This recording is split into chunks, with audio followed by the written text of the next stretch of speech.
e'tibor beringlar. Mana shundan shuyoqda 4 ta ulan. Birinchisi 5-inchisi, uni orqasida ko'rinib turibdi 6-inchisi.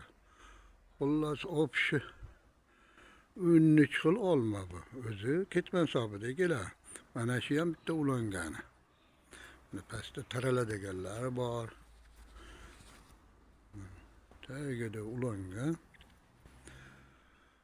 Mana bu eng katta g'aloyib ketgani bu qirg'iz qandil. Buni tepasida shu yozgi olmalar. Tepada oraliqda ham ulangan ekan. Ko'rinib qoldi.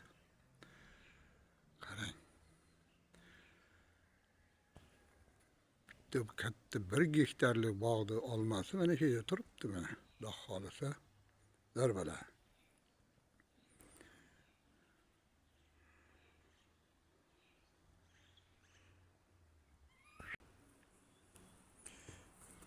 Behingiz yomon bo'lsa, uni arrab kelib, boltab kelib, qo'rqitib, meva olaman deb shart emas. Mana ulab tashlanaveradi. Mana shu 2 xil olma.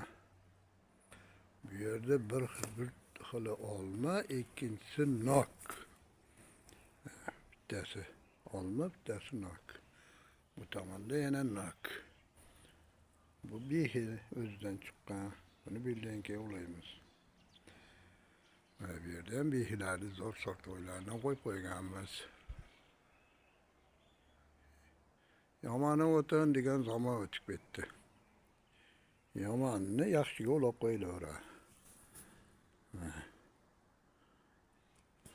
Hammaga tavsiya qilaman shunday yomonni o'tin deb gektar bog'larni kesib tashlashni o'rniga mana shunday qilib